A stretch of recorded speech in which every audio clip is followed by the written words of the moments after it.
Okay, कल हम लोग ने यहाँ तक खत्म किया था। ठीक है, इस वाले सेक्शन तक भारत रत्न अवार्ड तक खत्म कर लिया था। आज कंटिन्यू करते हैं नेशनल करंट अफेयर्स वाले पार्ट को। तो नेक्स्ट इसमें जो न्यूज़ थी वो क्या थी? Supreme court declared electoral bonds unconstitutional. So electoral bond scheme जो थी उसको सुप्रीम कोर्ट ने अनकॉन्स्टिट्यूशनल डिक्लेयर किया और इट वाज डिक्लेयर्ड वॉइड। ठीक है। और this was a unanimous verdict, मतलब जो 5 जजेस की बेंच थी ना, ये भी याद रखना कि supreme court electoral bond case जो था दैट वाज अ 5 जज बेंच केस। कल हमने जो देखा था दैट वाज अ 7 जज बेंच केस, है ना, 6-1 का वर्डिक्ट था उसमें। आज इस वाले में 5 जजेस कॉन्स्टिट्यूशनल बेंच का था जजमेंट, और it was a unanimous verdict, मतलब सबने एक जैसी एक ही बात कही। इसमें आर्ग्यूमेंट बेसिकली क्या दिया गया, declare to declare this as unconstitutional, that anonymous electoral bond are violative of right to information under article 19(1)(a) of the constitution. 19 is related to right to freedom of speech and expression. ठीक है, so it is violative, this particular electoral bond scheme was violative of this right to information under 19(1)(a), that is speech and expression. ठीक है। और इसमें फिर supreme court ने ये भी बोला कि आप ये है election commission of India, please publish the details of electoral bond transaction details. तो ये हमारे लिए इंपॉर्टेंट नहीं है, this is important for us, this is important for us. And इसमें सुप्रीम कोर्ट ने जो कंसेप्ट यूज किया है डबल प्रोपोर्शनैलिटी टेस्ट का। तो बेसिकली ये टेस्ट क्या होता है? जब दो कंपीटिंग फंडामेंटल राइट्स को देखना होता है ना, जब सुप्रीम कोर्ट को दो फंडामेंटल राइट्स के बीच में देखना होगा कि which should be safeguarded, so they supreme court applies what? Double proportionality test. The approach involves balancing competing fundamental rights. और यहां पर कौन से दो राइट्स थे? राइट टू इंफॉर्मेशन किसका? सिटीजन्स का, है ना, इलेक्टोरल बॉन्ड से रिलेटेड या इलेक्टोरल फंडिंग से रिलेटेड जो लोगों को या जो पब्लिक डोमेन में इंफॉर्मेशन होनी चाहिए थ्रू राइट टू इंफॉर्मेशन, वो चीज अवेलेबल नहीं थी क्योंकि दिस बॉन्ड वाज सीक्रेट, है ना, कि इसमें जो भी फंड कर रहे थे या जो भी इलेक्टोरल बॉन्ड खरीद रहे थे उनका नाम और जो अमाउंट है वो कुछ भी पता नहीं चलता था। So it was competing right between right to information और राइट टू प्राइवेसी। प्राइवेसी किसका था? कि जो फंड दे रहा है ना, so they are having right to privacy. So इस दो पर्टिकुलर कंपीटिंग राइट्स के बीच में प्रोपोर्शनैलिटी टेस्ट लगाया गया और सुप्रीम कोर्ट ने फाइनली क्या पाया कि greater weightage has been assigned to the individual voter's right to information. जो राइट टू इंफॉर्मेशन है उसको सुप्रीम कोर्ट ने प्रायोरिटी पे रखा और इस पर्टिकुलर स्कीम को अनकॉन्स्टिट्यूशनल और वॉइड डिक्लेयर कर दिया। सो दैट्स इट, इतना ही इंपॉर्टेंट था इसमें। और यहाँ अगर इलेक्टोरल बॉन्ड स्कीम है ना, फिर सुप्रीम कोर्ट ने ये भी बोला कि जो भी आपने बॉन्ड पब्लिश किया है या जो भी लोगों ने परचेज किया उसका जो भी डिटेल है 12 अप्रैल 2019 के बाद वो आप पब्लिक डोमेन में डालिए। तो वो इलेक्शन कमीशन ऑफ इंडिया ने बाद में डाल दिया था। ठीक है, so this is not important, this is just the story part. Electoral bond scheme कब इंट्रोड्यूस की गई थी? फरवरी 2017, है ना, यूनियन बजट में। और फाइनली स्कीम कब लॉन्च की गई थी? 2018। तो स्कीम लॉन्च का डेट ये है। और किस बजट में, अगर ऐसा पूछ लिया, ऐसा स्टेटमेंट रहे, तो 2017 के बजट में। ठीक है, दैट्स इट यहाँ पर। Then comes uniform civil code. Uttarakhand पहला ऐसा राज्य बन गया जहां इंप्लीमेंटेशन हो गया यूनिफॉर्म सिविल कोड का। And this was based on the recommendation of high level committee chaired by justice Ranjana P Desai. ठीक है, सो इसमें कुछ खास ऐसा इंपॉर्टेंट है नहीं, everyone might have heard about this. और इधर गोवा में है ना, तो Goa is the first state India with UCC. तो गोवा में ऑलरेडी पोर्चुगीज सिविल कोड है जिसके according uniform civil code already, uniform civil code के प्रोविजंस ऑलरेडी एग्जिस्टिंग है। तो 1867 का ये कोड था। तो this is not important actually for prelims. ये भी इंपॉर्टेंट नहीं है बिकॉज बहुत घिसपिट गया है ये। अब ये हाईलाइट्स वाइलाइट्स पढ़ने की जरूरत नहीं है, इनको बिल्कुल पढ़ने की जरूरत नहीं है। ठीक है। अयोध्या राम टेम्पल इनॉग्रेट हुआ था जनवरी में, है ना, इसमें भी ऐसा कुछ खास इंपॉर्टेंट नहीं है, दो चार चीजें इंपॉर्टेंट है। ये जो टेम्पल है it is build on Nagara style. ठीक है, नगर स्टाइल कहाँ का स्टाइल है? It's a north Indian origin, है ना, it's of north Indian origin. और दूसरा स्टाइल कौन सा होता है? Dravidian style of architecture. So Ayodhya Ram temple is based on Nagar style of temple architecture. So जिसको भी इसको पढ़ना है एक बार गूगल करके इमेज देख लेंगे, थोड़ा सा रीड भी कर लेंगे नागर स्टाइल क्या होता है। This is of north India. So north India ये याद रखना, नदर्न इंडिया। फीचर्स में आर्किटेक्ट, है ना, चंद्रकांत सोमपुरा। ठीक है, he is a very famous architect, तो नाम एक बार देख लो। और बाकी इसमें कुछ भी इंपॉर्टेंट नहीं है, ठीक है। सो इसमें एक चीज बताइए कि इस पर्टिकुलर टेम्पल के अराउंड सराउंडिंग बाउंड्री वॉल है जो Dravidian style of temple architecture को रिप्रेजेंट करता है, which gives it a hybrid characteristic. So basically temple क्या है, टेम्पल इज बिल्ड ऑन नागर स्टाइल। और ये जो वॉल है ना, जो जो मंदिर के चारों तरफ वॉल है, जो अगर साउथ के टेम्पल्स अगर किसी ने देखे होंगे तो बहुत बड़ी बड़ी दीवारें होती थी, अभी भी होती हैं ना, जो भी साउथ के टेम्पल्स हैं, you will see big walls around temples. वो नॉर्दर्न स्टाइल में नहीं मिलेगा, ठीक है, वो नागर स्टाइल में नहीं मिलेगा, वो द्राविडियन स्टाइल का फीचर है। सो दैट्स इट। 5 मंडप है ना, 5 मंडप इस पर्टिकुलर टेम्पल के अराउंड है, नित्य मंडप, रंग मंडप, सभा मंडप, है ना। ये इंपॉर्टेंट नहीं है, जस्ट टेलिंग कि mandapa is a feature of नागर style. Panchayatana style of structure है, ठीक है। जो पंचायतन स्टाइल क्या है, एक बीच में सेंट्रल श्राइन है, ठीक है। इसके 4 कोने में, पेरीफेरी में सब्सिडरी श्राइन्स होते हैं, मतलब सब्सिडरी भगवान होते हैं, जैसे उनके टेम्पल्स होते हैं, जैसे सूर्य देव है, भगवती, है ना, गणेश और लॉर्ड शिवा, ठीक है। तो ये पंचायतन स्टाइल ऑफ टेम्पल आर्किटेक्चर। बाकी इधर कुछ भी इंपॉर्टेंट नहीं है, दिस नथिंग इज इंपॉर्टेंट, ठीक है। और ये 10 incarnation of lord Vishnu engraved है ना, on both side of Ramlalla idol, जो मेन गर्भगृह है उसके, उसमें 10 इनकारनेशन ऑफ लॉर्ड विष्णु। ये जस्ट कॉमन सेंस अपना, like for the knowledge point of view, exam point of view से कुछ भी इंपॉर्टेंट नहीं है, ठीक है। लॉर्ड विष्णु के 10 अवतार है ना, ये रहे, ठीक है, इनका नाम देख लेना अगर क्यूरियोसिटी हो तो। बाकी ऐसा कुछ भी इंपॉर्टेंट नहीं है प्रीलिम्स के लिए, इधर कुछ भी इंपॉर्टेंट नहीं, नथिंग इज इंपॉर्टेंट हियर। स्वच्छ सर्वेक्षण अवार्ड है ना, 2023, नॉट इंपॉर्टेंट, ठीक है। और वैसे भी नॉट इंपॉर्टेंट, है ना, आज के पैटर्न में this is not important. Just know कि ये कौन रिलीज करता है, ministry of housing and urban affairs, that's it. यहाँ पर इसमें कुछ भी, ये सब कुछ भी नहीं देखना है बिल्कुल। All India survey on higher education, who releases this report, इसमें भी कुछ इंपॉर्टेंट नहीं है, बस मेंस के हिसाब से अगर कुछ पॉइंटर्स नोट करने हो या for your knowledge and understanding purpose, so just I will explain those things. बाकी इसमें कुछ भी इंपॉर्टेंट नहीं है। मिनिस्ट्री ऑफ एजुकेशन रिलीज करती है, AISHE survey is for higher education, है ना, सर्वे on higher education.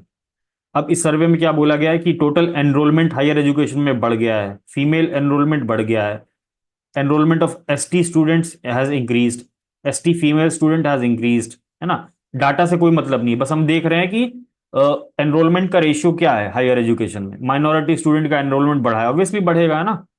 Gross enrolment ratio has increase to 28.4 in 2021-22 from 23%, मतलब ग्रॉस एनरोलमेंट रेशियो भी बढ़ा है, ठीक है। फीमेल का ग्रॉस एनरोलमेंट रेशियो भी बढ़ा है। जेंडर पैरिटी इंडेक्स, है ना, the ratio of female gross enrolment ratio to male gross enrolment ratio is 1.1, मतलब फीमेल का जो एडमिशन हो रहा है हायर एजुकेशन में, that is more than male. So this is a good thing, gender parity index. Gender parity index में ना formula इसका याद रखना थोड़ा सा, फीमेल, है ना, female gross enrolment ratio by male, GER, ठीक है, ये है जेंडर पैरिटी इंडेक्स, GPI, ठीक है। मेल बाय फीमेल नहीं है, फीमेल बाय मेल है, ठीक है, ये याद रखना। और अभी 1 से ऊपर चल रहा है, दैट्स इट। नारी शक्ति वंदन अधिनियम 2023, है ना, वुमेन रिजर्वेशन बिल कहा जाता है इसको, है ना, दिस वाज पास्ड इन सितंबर 29, 2023। और ये कौन सी लोकसभा थी, 17वीं लोकसभा थी, है ना। जो अभी इलेक्शन हुआ है 2024 में, that is 18th Lok Sabha. So this is an important thing. और इसमें क्या प्रोविजन है, 33% reservation to women in Lok Sabha and state assemblies, ठीक है। Only Lok Sabha and state assemblies, है ना, बाकी और कहीं जगह नहीं है। और दिस, इसको याद रखना ना, कॉन्स्टिट्यूशनल अमेंडमेंट बिल कौन सा था और कॉन्स्टिट्यूशनल अमेंडमेंट एक्ट कौन सा था, है ना, ऑफिशियली नोन एज 106, है ना, 106। तो सारे कॉन्स्टिट्यूशनल अमेंडमेंट एक्ट्स जो भी है ना, मेरे ख्याल से 99 के बाद से जो भी हैं, सारे एक बार गूगल करके, विकिपीडिया करके सारों को देख लेंगे ना, कौन सा किसका कौन सा पर्पस है। 99 से लेकर 106 तक सारे एक बार देख लेना, रिवाइज करके। अब इस बिल को मतलब राज्यसभा भी यूनानिमसली पास किया था, है ना, all all 2214 Rajya Sabha members present voted in favour of the bill, तो राज्यसभा में यूनानिमसली पास किया गया था। मैंने बोला यहां पर एक्ट क्या है, 106, है ना। और जो बिल इंट्रोड्यूस हुआ था, कॉन्स्टिट्यूशनल अमेंडमेंट बिल, उसका नंबर क्या है, 128। ये कई बार पूछता है ना, कई बार पूछता है। एक्ट पास होने के बाद भी एक्ट है 106 और बिल था 128, सो दिस इज इंपॉर्टेंट। अब इसका हाईलाइट क्या है? The to achieve the goal of women reservation the act proposed amendments to the constitutional provisions with respect to NCT of Delhi under article 239 है। तो दिल्ली में भी इस पर्टिकुलर दिल्ली की असेंबली में भी ये रिजर्वेशन मिलेगा, ठीक है। तो उसके लिए 239 ए को अमेंड किया गया। 239 ए क्या है? It gives special provisions with respect to Delhi, ठीक है। और सबने पढ़ा ही होगा पॉलिटी वाली बुक में। नए आर्टिकल्स जो इंसर्ट किए गए हैं 330 ए, 332 ए, 334 ए, ये याद रखना, सारे ए हैं। 30, 32, 34, दो का गैप है ना, ऐसे याद रख लेना। 30 से स्टार्ट है, 32 है, फिर 34 है। और तीनों आर्टिकल्स एक बार देख लेना क्या है। और ये एक्ट क्या बोल रहा है कि जो सेंसस होगा अभी, है ना, 2026 तक सेंसस फ्रीज है हमारी कंट्री में। जो डिलिमिटेशन है उसके बाद होगी। तो 2026 के बाद जो भी डाटा आएगा आफ्टर सेंसस डिलिमिटेशन के बाद, the reservation will be applicable after that, है ना। जो जो उसके बाद जब इलेक्शंस होंगे उसमें रिजर्वेशन मिलेगा, और जिस दिन से ये लागू होगा, है ना, उसके 15 साल तक ये एप्लीकेबल रहेगा। सो this is important, just remember, make provision for reservation for 15 years. ऐसा नहीं है कि इनडेफिनेट चलेगा। कोई भी रिजर्वेशन का प्रोविजन कभी भी आप देखोगे ना, तो वो इनडेफिनेट नहीं देता है। अगर एक्ट में उसके प्रोविजंस हैं तो दैट इज नेवर इनडेफिनेट। उसको एक सर्टेन पीरियड के लिए रखा जाता है और फिर बाद में एक्सटेंड करती है पार्लियामेंट। सो 15 ईयर्स के लिए, दिस इज इंपॉर्टेंट। एक यूपीएससी 2024 का प्रीवियस ईयर क्वेश्चन देख लेते हैं, है ना, इसी पे है, किस तरीके का क्वेश्चन आता है, आ सकता है इस पे। ठीक है, consider the following statements regarding नारी शक्ति वंदन अधिनियम। ठीक है, number one, provisions will come into effect from the 18th Lok Sabha. Okay, तो 18th लोकसभा तो अभी चल रहा है, ठीक है, अभी जो स्टार्ट हुआ है। This will be in force for 15 years after becoming the act. ये तो सही स्टेटमेंट है। There are provisions for the reservation of seats for scheduled caste women within the quota reserve for scheduled caste. so this is also correct, so correct answer is what, 2 and 3। Okay, सो इस तरीके से question frame किया जा सकता है। तो आप इसके लिए मैं एक रीडिंग असाइनमेंट भी दूंगा। यहाँ पर इतना डिटेल में नहीं दिया हुआ है ये वुमेन रिजर्वेशन वाला, but I will give you some reading assignment also. So इसमें बस इतना सा इंपॉर्टेंट था। 3 नए एक्ट्स बने हैं, ठीक है, जो CrPC, Indian penal code, Indian penal code, CrPC और इंडियन एविडेंस एक्ट को रिप्लेस कर रहा है। इन तीनों के नाम क्या क्या हैं? भारतीय न्याय संहिता, भारतीय नागरिक सुरक्षा संहिता, है ना, भारतीय साक्ष्य अधिनियम 2023। बेसिकली इसका काम क्या था कि ब्रिटिश एरा के जो क्रिमिनल जस्टिस सिस्टम है उसको रिप्लेस करके जो आज की कंटेम्प्रेरी इश्यूज हैं उसके हिसाब से नए लॉज को फ्रेम करना। सो बेसिकली भारतीय न्याय संहिता में क्या क्या प्रोविजंस हैं, नए प्रोविजंस हैं? It's related to organise crime, है ना, पिटी ऑर्गेनाइज क्राइम और ऑर्गेनाइज क्राइम इन जनरल, ठीक है, organise crime, this is the keyword. Offences of terrorist act, this is included in Bharatiya Nyaya Samhita. Options में ऐसा बना सकता है कि this particular provision is given in this particular act. So be very clear कि ना, भारतीय न्याय संहिता में ऑर्गेनाइज क्राइम, टेररिस्ट एक्ट से related provisions, act endangering sovereignty, unity and integrity of India, और snatching. So these are some of the provisions, new provisions which are included in this particular Bharatiya Nyaya Sanhita. The punishment for all types of gang rape, है ना, gang rape के लिए इसमें provision किया गया है, include 20 years of imprisonment और life imprisonment. ठीक है, पहली बार इसमें कैपिटल पनिशमेंट की बात की गई है ना। कैपिटल पनिशमेंट क्या होता है? मृत्यु दंड, ठीक है। First time this has been introduce for the offence of mob lynching, so this is important. Mob lynching के लिए कैपिटल पनिशमेंट का प्रोविजन किया गया है किसमें? भारतीय न्याय संहिता में, ठीक है, दैट्स इट। भारतीय नागरिक सुरक्षा संहिता, इसमें क्या है? इसमें बेसिकली एक प्रोविजन किया गया, the formal provision has been added to make sure that the accused and the victim has have free access to a copy of FIR within 40 days। This is important, ठीक है। जो उनको FIR की copy है, accused जो है और victim दोनों को, एफआईआर रजिस्टर करने के बाद क्या होता है, आज आज के समय में अगर आप जाओगे तो अक्यूज और विक्टिम दोनों को एफआईआर की कॉपी लेने में बड़ी दिक्कत होती है। सो इसमें प्रोविजन किया गया कि विद इन 14 days, 14 दिन के अंदर आपको एक कॉपी मिल जाएगी, एक्यूज और विक्टिम दोनों को। इसी में प्रोविजन किया गया है जीरो एफआईआर का from any part of the country. Zero FIR है क्या? अब ये एफआईआर या ये report, it can be filed in any police station regardless of the crime location और जो पुलिस स्टेशन का जुरिस्डिक्शन है, ठीक है। अगर आपको आपके साथ कुछ क्राइम हुआ है बिहार में, आप एफआईआर फाइल कर सकते हो तमिलनाडु में, ठीक है। तो that is also a provision made in भारतीय नागरिक सुरक्षा संहिता। तो this is zero FIR is in this this particular act. भारतीय साक्ष्य अधिनियम, अब साक्ष्य अधिनियम मतलब एविडेंस एक्ट। एविडेंस में अभी तक क्या हो रहा था, जो डिजिटल एविडेंसेस थे ना, डिजिटल रिकॉर्ड, जैसे व्हाट्सएप चैट हो गया, है ना, इस तरीके की चीजों को एडमिसिबल नहीं माना जाता था, किसमें, इसमें, ठीक है, इंडियन एविडेंस एक्ट के तहत। तो इस पर्टिकुलर नए एक्ट में प्रोविजन किया गया है कि जो डिजिटल और इलेक्ट्रॉनिक एविडेंसेस हैं उनको भी हम लीगल वैलिडिटी देंगे as a documentary evidence. So this is something important with respect to Bharatiya Sakshya अधिनियम।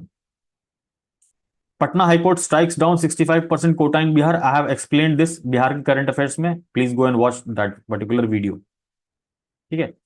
फिर ये वाला सेक्शन खत्म हो गया। नेशनल स्कीम्स एंड इनिशिएटिव्स में देखते हैं, है ना। Subhadra scheme, it's a scheme of government of Orissa, है ना। इलेक्शन के दौरान प्राइम मिनिस्टर ने लॉन्च किया था इसको। Nothing is important in this, और इसमें से कुछ भी याद करने की जरूरत नहीं है हमको। जस्ट रिमेंबर कि Subhadra scheme is related to women और it's a scheme of Orissa government, that's it. इसमें से कुछ भी पढ़ने की जरूरत नहीं है, देखना ही नहीं है। एग्रीश्योर स्कीम एक स्कीम है ना, it is launched by ministry of agriculture.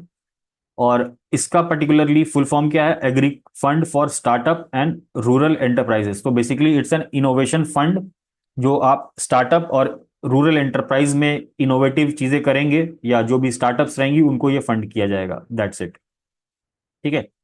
It is design to fuel growth and foster innovation in agriculture and rural startup ecosystem. तो एग्रीकल्चर और रूरल स्टार्टअप से रिलेटेड जो भी आपका ecosystem, to fund them this particular agri sure initiative is there. और ये fund कितने का है, 750 करोड़ का, जो कि बहुत सारे फंड से मिला हुआ है ना, बहुत सारे फंड, ऐसा नहीं कि कोई एक फंडिंग है इसमें। सेबी सेबी से भी फंड आएगा, है ना। अल्टरनेटिव इन्वेस्टमेंट फंड से भी आएगा, गवर्नमेंट ऑफ इंडिया भी देगी, नबार्ड भी देगा, है ना। Banks, insurance companies, private investor, सब मिलके ये 750 करोड़ का एक फंड का पूल है ना, एक फंड का पूल है। और इससे आप इस पर्टिकुलर स्कीम को फंडिंग करेंगे। अब ग्रीनाथॉन अवार्ड दिए गए, है ना। अवार्ड अवार्ड कुछ भी इंपॉर्टेंट नहीं है, ये ग्रीनाथॉन है ना, Greenathon is something related to AgriSure scheme. तो बस इतना से याद रखना कि ये अवार्ड जो है ना, Greenathon award, it is related to what, this particular startup और एग्रीश्योर इनिशिएटिव। इसमें कुछ भी इंपॉर्टेंट नहीं है, नथिंग इज इंपॉर्टेंट, ये सब कुछ भी देखने की जरूरत है। जल जीवन मिशन को 5 साल कंप्लीट हुए हैं, लॉन्च हुआ था 2019 में, मिनिस्ट्री ऑफ जल शक्ति के अंडर आता है। इसका बेसिकली काम क्या है, to supply safe drinking water through tap connections to all rural households by the end of 2024। तो 2024 एंड होने वाला है। तो ऑलमोस्ट यहां पर हम देखेंगे कि 77.98% रूरल हाउस होल्ड्स को फंक्शनल टैप वाटर मिल चुका है ना। तो डाटा के अकॉर्डिंग एज ऑफ अगस्त, जल जीवन mission has successfully provided tap water connection to 11.82 crore additional rural households, bringing the total coverage to more than 15 crore household, which accounts for, ये 15 crore household जो कितना अकाउंट करते हैं, 77% या 78% of all rural households in India. So almost ये scheme काफी successful है, that's it. Launch कब कब किया था, 2015, है ना, अगस्त, 15 अगस्त को ये लॉन्च किया गया था 2019 में, ये याद रखेंगे। और मिनिस्ट्री कौन सी है, मिनिस्ट्री ऑफ जल शक्ति। और बेसिकली काम क्या है, functional household tap connection to every rural household, that's it.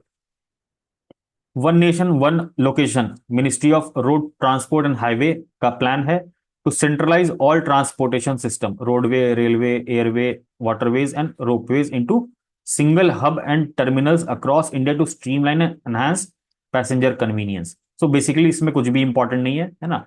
Nothing is important, whatever is important I have highlighted here. It will serve as a one stop solution for connecting various modes of transport. तो basically आप ऐसे nodal nodal points बनाएंगे जहां से अगर आप roadways से travel करना चाहते हैं, रेलवे से ट्रैवल करना चाहते हैं, एयरवे से ट्रैवल करना चाहते हैं, वाटरवेज, रोपवेज जो भी अवेलेबल है उस पर्टिकुलर लोकेशन में, आप सबसे एक एक वन नेशन वन लोकेशन के थ्रू आप उसको वहां से ट्रैवल कर सकते हो। तो ऐसे 2 सेंटर्स बना गए, 2 pilot hubs will be develop in Katra and Tirupati, ठीक है, along with 2 in Varanasi and Nagpur, ठीक है। So this is all about this. इसमें कुछ भी इंपॉर्टेंट नहीं है प्रीलिम्स के लिए। National forensic infrastructure enhancement scheme, ठीक है, ये किस मिनिस्ट्री की स्कीम है, मिनिस्ट्री ऑफ होम अफेयर्स। और ये एक सेंट्रल सेक्टर स्कीम है। सो दो important fact, ministry of home affairs और सेंट्रल सेक्टर स्कीम अप्रूव कब किया गया है? कैबिनेट के द्वारा जून में। ठीक है। स्कीम का एम क्या है? Aims to enhance forensic infrastructure, जो कंट्री में फॉरेंसिक की इंफ्रास्ट्रक्चर है उसको इंप्रूव करना by establishing of campuses laboratories. तो लैबोरेटरीज कंस्ट्रक्ट करेंगे पूरे देश में। किसके?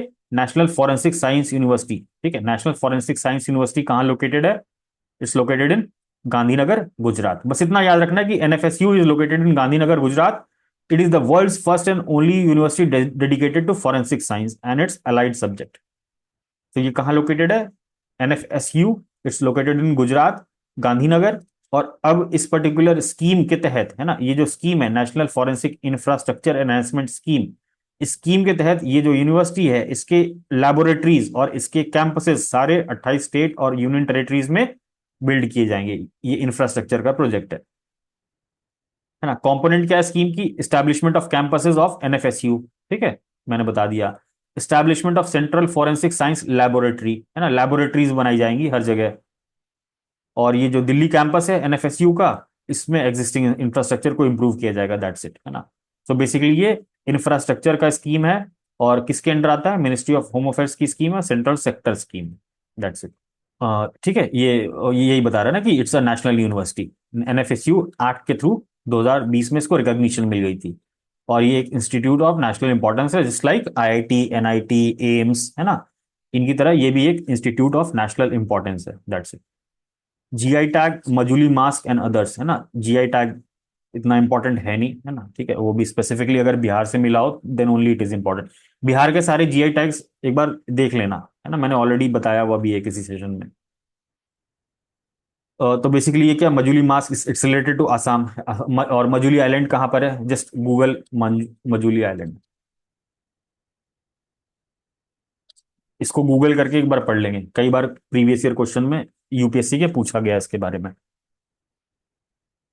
This river island is well known in the world as the seat of Assam's neo Vaishnavite tradition. तो संकीर्तन हमने देखा था ना कल की, sankirtan of Manipur has got what? UNESCO intangible world heritage site. So this is important with respect to that. So Sankirtan is basically a Vaishnavite, neo Vaishnavite movement और उससे रिलेटेड कल्चरल वो है। इसमें और कुछ इंपॉर्टेंट नहीं है ना। Manjuli manuscript painting is related to again Manipur. PM Janman scheme, है ना, मिनिस्ट्री ऑफ ट्राइबल अफेयर्स। इसका फुल फॉर्म क्या है? प्रधानमंत्री जनजाति आदिवासी न्याय महाअभियान। हमने देखा था ना उस वाले प्रीवियस ईयर क्वेश्चन में, ब्लॉक हॉर्टिकल्चर, या उसके बाद जो एक और डिस्कशन किया था उसमें, कि ये इसका फुल फॉर्म भी पूछा हुआ है। ठीक है, so just remember the full form also. इसमें बेसिकली क्या करेंगे? पीवीटीजी के लिए प्रोविजंस है ना, प्रधानमंत्री जनधन ये जनमन में पीवीटीजी के लिए प्रोविजन। तो बिहार में कौन कौन से पीवीटीजी है जरा एक बार गूगल करके आप लोग एक बार, ये होमवर्क है ना, बिहार में कौन कौन से पीवीटीजी है। लॉन्च कब कब किया गया था ये, है ना, November 15, 2023।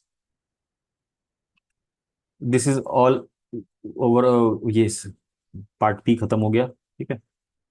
National schemes and initiatives, then comes this national events and programs, है ना।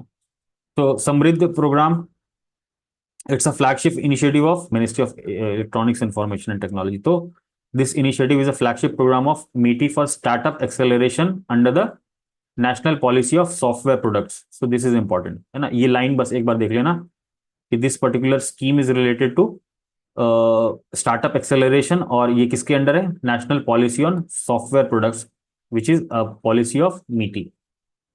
ठीक है। स्कीम पुराना लॉन्च किया गया था, तो नथिंग इज इंपॉर्टेंट, है ना। इट्स जस्ट दैट कि ये जो इसमें बेसिकली क्या करेंगे, स्टार्टअप एक्सेलरेटर है ना।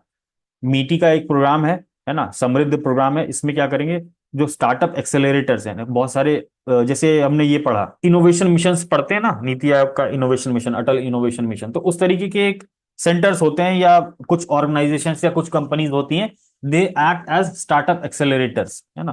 कि अगर आपको स्टार्टअप स्टार्ट करना है तो एक पर्टिकुलर नोडल पॉइंट होगा जहां आप सारी सुविधाएं ले सकते हैं। आपको जो भी इंफॉर्मेशन चाहिए for starting a startup, you can get from there. So it's a startup accelerator. So इसका सेकंड कोहोर्ट मतलब कुछ और जो लेट्स से 10-20 होंगे, जो भी होंगे, है ना, for them they have started the second cohort, so nothing is important in this actually.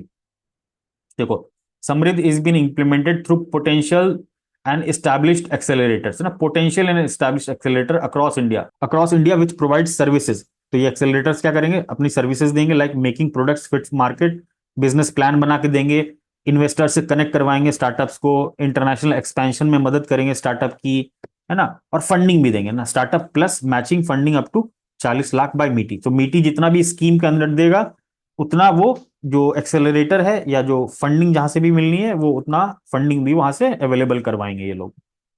The scheme is implemented by MeitY's startup hub, है ना, digital India corporation. So these things are not important. यहां देखो ना, समृद्ध, ठीक है, it is part of the 100 day agenda of the government of India to select and support 125 startup.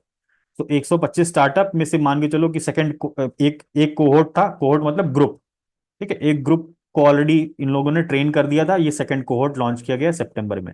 सो ऐसा कुछ भी इंपॉर्टेंट नहीं, जस्ट रिमेंबर कि समृद्ध प्रोग्राम जो है it is related to ministry of information, electronics information, IT, और it is related to startup, that's it.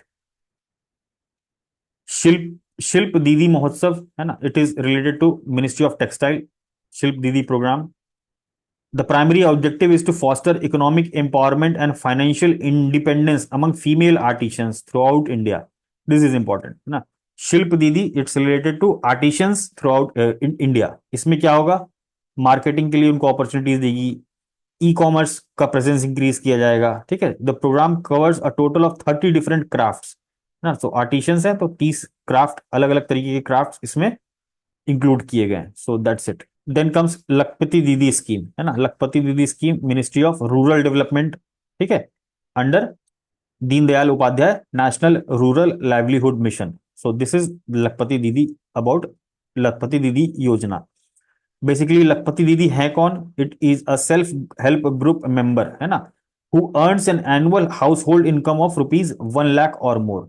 So basically ये स्कीम किससे कनेक्टेड है, it's related to self help groups से ऊपर हो गए तो उनको लखपति दीदी कहा जाएगा, ऐसी योजना है। और ये लॉन्च कब की गई थी, पिछले साल 15 अगस्त को। देन ये भी इंपॉर्टेंट नहीं है ना, just 8th Dhamma Dharma conference is organised by India foundation in collaboration. तो ये बहुत 8th है ना, तो nothing is important. 9th governing council meeting हुई है नीति आयोग की, ठीक है।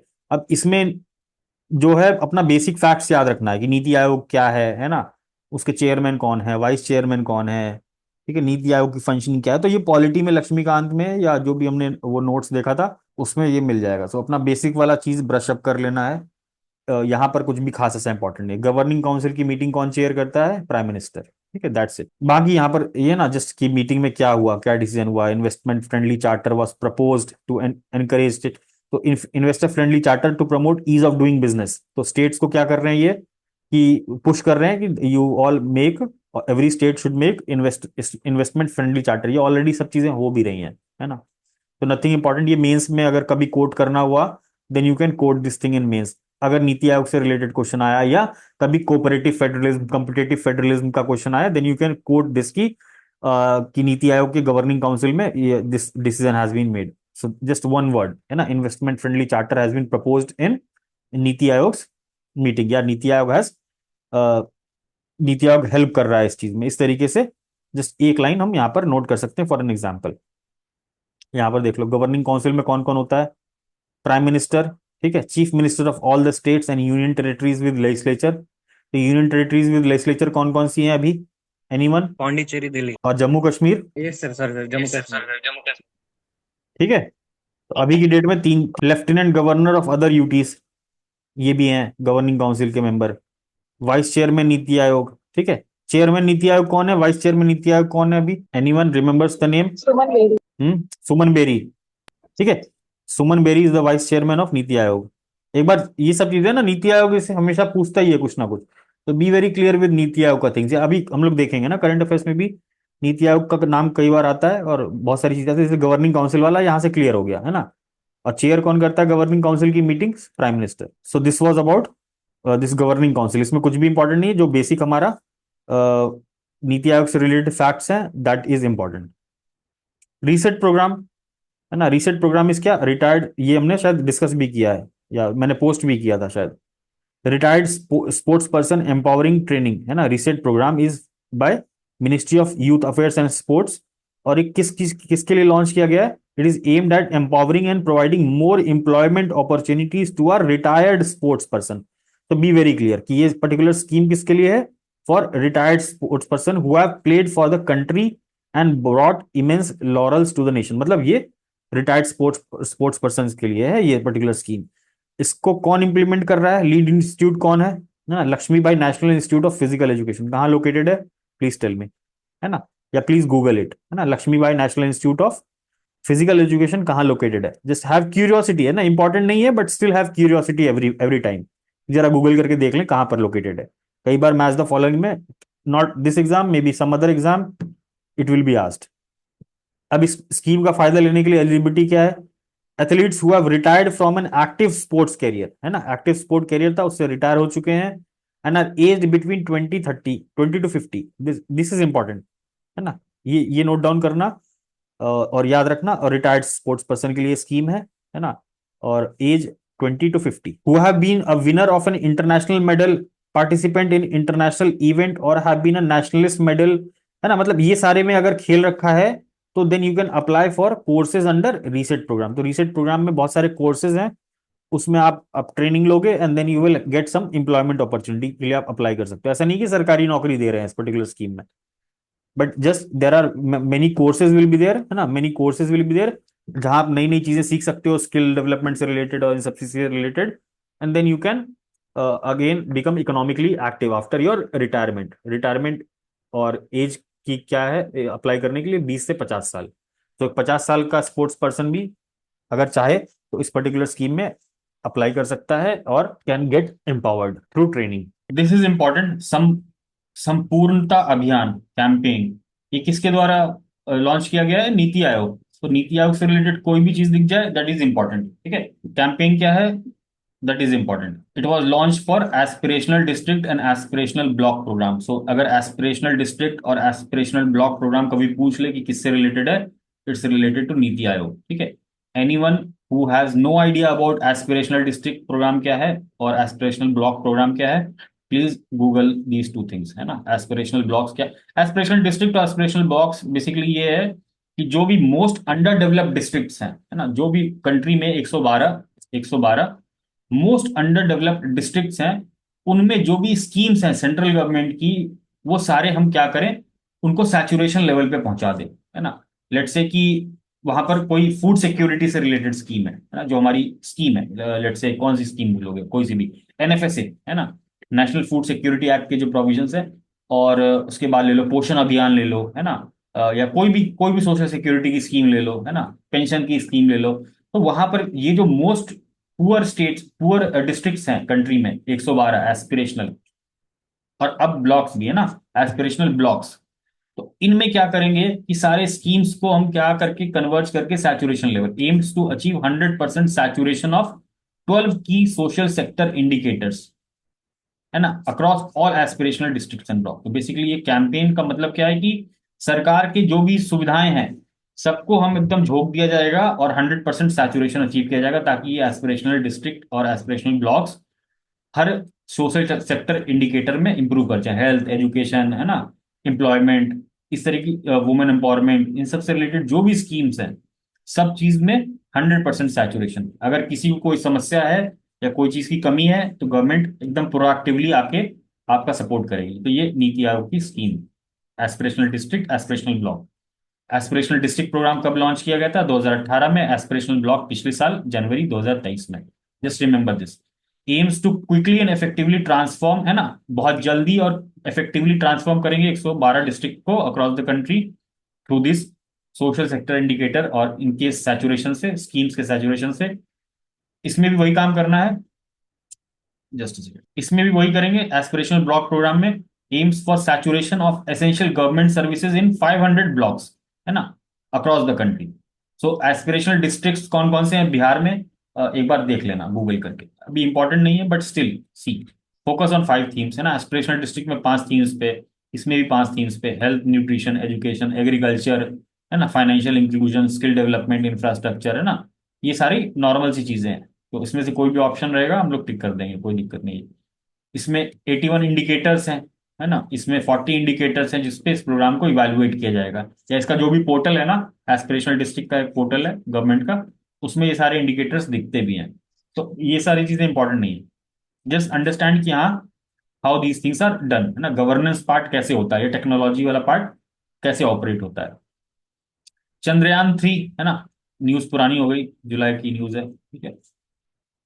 India has created history by becoming the first country to land on the South Pole region of lunar surface. So, Chandrayaan 3 basically कहाँ लैंड किया? South pole region of lunar surface. Vikram lander था जो लैंड किया वहां पर, दैट इज कॉल्ड विक्रम, है ना, it's a lander.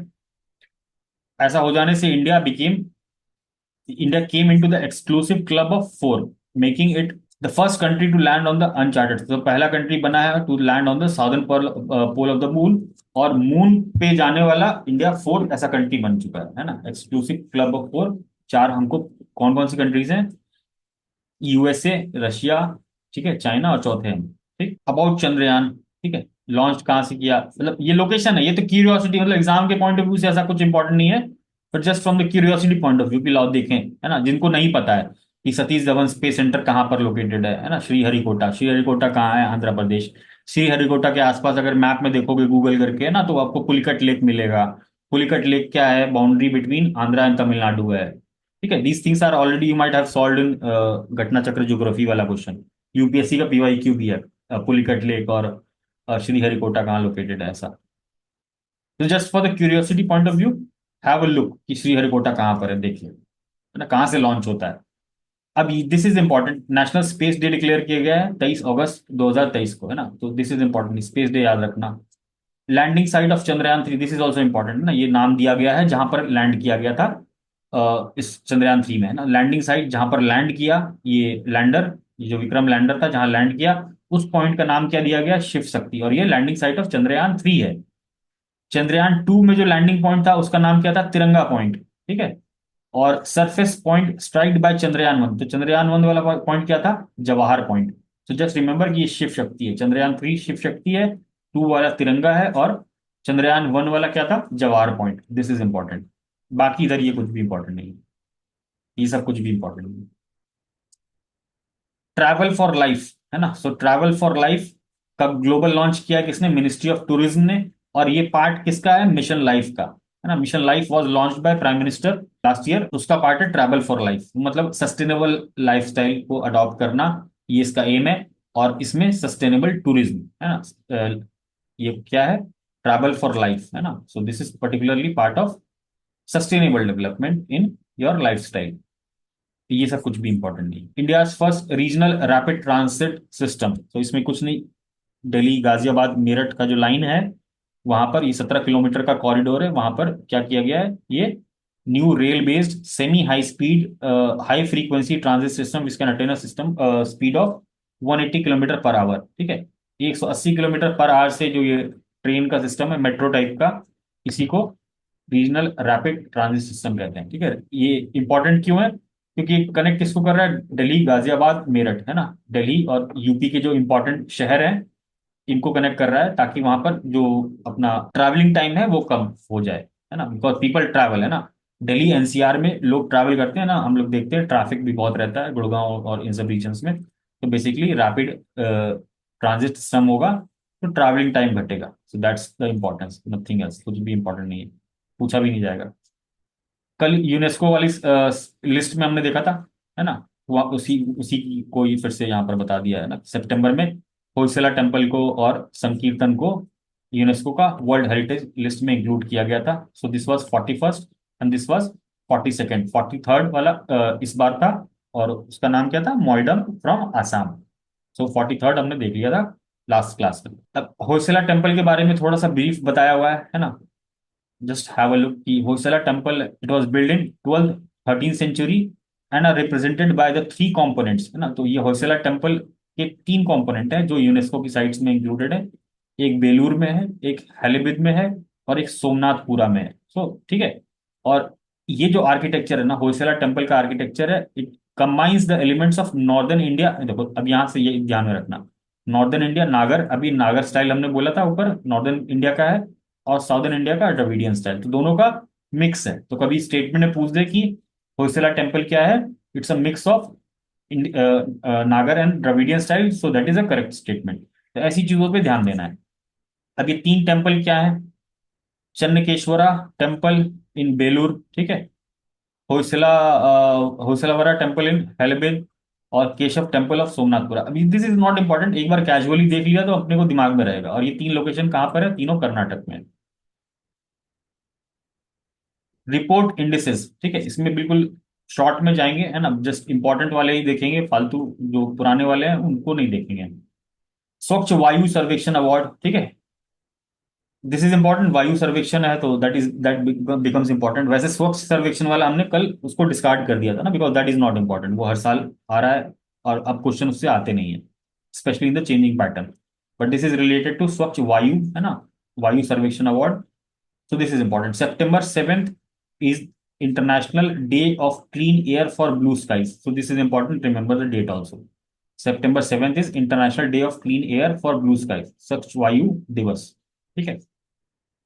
अब इस पर्टिकुलर डे को, है ना, यूएनजीए ने डिक्लेयर किया था 2019 में, ठीक है। ये जो अवार्ड दिए जा रहे हैं, this is part of the national mission for clean air, जो हमारी गवर्नमेंट की national mission for clean air है, उसके तहत ये स्वच्छ वायु सर्वेक्षण अवार्ड दिया जा रहा है ना। Ministry of environment and forest, ministry of environment forest and climate change ये अवार्ड प्रेजेंट कर रहा है, ठीक है। जैसे वो वाला अवार्ड कौन सा था, स्वच्छ सर्वेक्षण अवार्ड, वो कौन देता है? Ministry of housing and urban affairs. तो this is given by ministry of MOEFCC, है ना, ministry of environment forest and climate change. बस इतना सा इंपॉर्टेंट है यहाँ पर, इसमें कुछ भी इंपॉर्टेंट नहीं, ठीक है। ये एक बार देखना हो तो देख लो, क्योंकि अभी अभी कब दिया गया है? सितंबर में ना, तो that's why it is important. अगर ये थोड़ा और पुराना होता ना, जनवरी फरवरी का होता ये कोई, then we would have skip. But अभी ये क्या, सितंबर में ही दिया गया है, 2-3 महीने पहले की बात है, तो इसमें एक बार देख लेंगे कि तीन कैटेगरी में दिया गया है ये अवार्ड। पॉपुलेशन ओवर 10 लाख, ठीक है, ऐसी ऐसे स्टेट्स जो जिनका पॉपुलेशन 10 लाख से ज्यादा है। सेकंड कैटेगरी में ऐसे स्टेट्स हैं जिनका पॉपुलेशन 3 लाख से 10 लाख है। और थर्ड कैटेगरी में स्टेट्स हैं जिनका पॉपुलेशन 3 लाख से कम है। सो कैटेगरी 1 स्टेट इसमें सूरत को मिला है ना। कैटेगरी 2 में फर्स्ट है फिरोजाबाद, यूपी में है। थर्ड में रायबरेली है, वो भी यूपी में। सो दस रिमेंबर दीज नेम्स। ये सब कुछ भी इंपॉर्टेंट नहीं है, ये पुराने की बात कर रहे हैं ना, 2022 वाले की। फिर ये 2021, पता नहीं ये लोग क्यों देते हैं ऐसा न्यूज, मतलब इसका कोई रिलेवेंस ही नहीं है। नेशनल क्लीन एयर प्रोग्राम क्या है? It seeks to achieve reduction up to 40% और achievement of national ambient air quality standard. ये मैंने बताया था, है ना, ये जो बिहार करंट अफेयर्स कराया था उसमें मैंने बोला था कि just read about this, NAAQS, है ना। इसमें कौन कौन सी गैसेज हैं ये भी मैंने बताया था उस सेशन में, बिहार वाले में। तो जस्ट सी दैट PDF, है ना, बिहार करंट अफेयर्स वाला PDF है, उसमें मिल जाएगा ये। NIRF रैंकिंग बिल्कुल देखने की जरूरत नहीं है, nothing is important from prelims perspective, कुछ भी इंपॉर्टेंट नहीं है। SDG इज इंपॉर्टेंट ना, SDG India index, this is important. इसको कौन रिलीज करता है? नीति आयोग, है ना। और लेटेस्ट जो रिपोर्ट आई है वो किसकी आई है? 2023-24 की रिपोर्ट है, और इसमें इंडिया का नेशनल स्कोर कितना है? 71। और ये पिछले वाले के से कितना ज्यादा है? From it is up from 66 इन 2020-21। तो दिस इज इंपॉर्टेंट। एक छोटा सा इसमें चार्ट बना लेना, है ना, चार्ट बना लेना या छोटे से पॉइंटर्स बना लेना कि 2020-21 में कितना था स्कोर नेशनल? 66, अब कितना हो गया? 71 इन 2023-24। SDG इंडिया इंडेक्स कौन रिलीज करता है? नीति आयोग, ठीक है। बाकी ये सब इतना ये सब जरूरत नहीं है ना, पुराने बहुत पुरानी चीजों की जरूरत नहीं है। 2018 में कितना था? 58 था, तो कंटिन्यूअसली इंप्रूव हो रहा है, 58 से 66, 66 से 71। तो SDG सस्टेनेबल डेवलपमेंट गोल्स है ना, कौन से हैं? 17 गोल्स हैं, 169 टारगेट्स हैं। ये जो 17 गोल्स हैं, ये प्लीज एक बार सब लोग को याद होना चाहिए ना।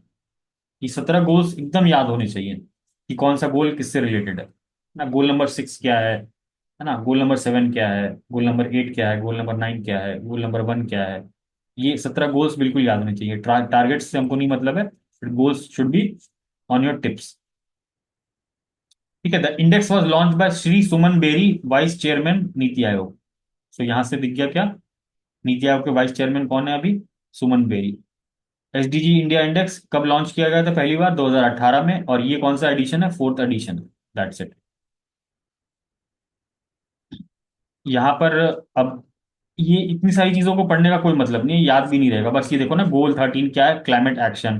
गोल 15 क्या है, लाइफ ऑन लैंड। है ना, इस तरीके से एक लिस्ट उसमें मिल जाएगी, गूगल में इमेज में मिल जाएगी, सब एक जगह। वहां से याद रखेंगे, स्पेशली क्लाइमेट वाला, वाटर वाला, इन सबको याद रखेंगे। पूछता है मैच द फॉलोइंग में, मैच द फॉलोइंग में पूछता है। सो बी प्रिपेयर्ड। ये सब नहीं देखेंगे कि इसमें क्या है। बस यहाँ पर ये देख लेंगे कि टॉप परफॉर्मर कौन है, उत्तराखंड और केरला। है ना, emerge as the best performing states, each scoring 79 points. ठीक है, सो उत्तराखंड और Kerala are the top performers in SDG India index. Lowest performer कौन है, अपना बिहार। है ना, बिहार का स्कोर कितना है, 57 पॉइंट। This is important. तो Bihar is the lowest performing state, और उसका स्कोर कितना है, 57। स्कोर एकदम याद रखना। ठीक है, 4 स्टेट्स इन परफॉर्मर कैटेगरी। तो तो बिहार जो है ना, कौन सी कैटेगरी में लाई कर रहा है, परफॉर्मर कैटेगरी। ये भी पूछता है ना, कौन सी कैटेगरी में, परफॉर्मर कैटेगरी में है बिहार। ठीक है, फ्रंट रनर कैटेगरी में कौन है, उत्तर प्रदेश। अगर यूपी पीसीएस देना है तो फ्रंट रनर कैटेगरी यूपी। ठीक है, अब वही चीज यहां पर बता रहा है ना, एसडीजी स्कोर। ठीक है, बिहार का 57 है। लेकिन ये पिछले वाले से, पिछला वाला कौन सा है, 20-21। है ना, 20-21 में 5 और जोड़ दो। ठीक है, तो 5 इंप्रूवमेंट है। 20-21 में देखे तो बिहार का स्कोर कितना था, 52 होगा ना, +5 बोल रहा है अभी। तो लास्ट वाले में कितना था, 52 था। इस बार कितना हो गया, 57। तो बिहार का स्कोर बस एक बार देख लेंगे। और मेंस में भी कभी यूज करना हुआ, कभी पॉजिटिव आर्ग्यूमेंट देने हुए, है ना, बिहार के लिए, कभी निगेटिव आर्ग्यूमेंट देना होता है ना। तो हमेशा इस तरीके के फैक्ट्स को हम यूज करेंगे कि एसडीजी इंडेक्स में इतना है ना। कभी भी कोई आर्ग्यूमेंट दें किसी को भी, चाहे आंसर्स में, तो भी हम ऐसे डाटा को कोट करेंगे तो हमारी क्रेडिबिलिटी बढ़ जाती है ना, आंसर की। सो this is all about SDG India index. ठीक है, इसमें से इंपॉर्टेंट चीज क्या है, स्कोर याद रखना है, और ये 17 गोल्स याद रखने हैं स्टैटिक वाले पार्ट से, और बिहार का score. That's it.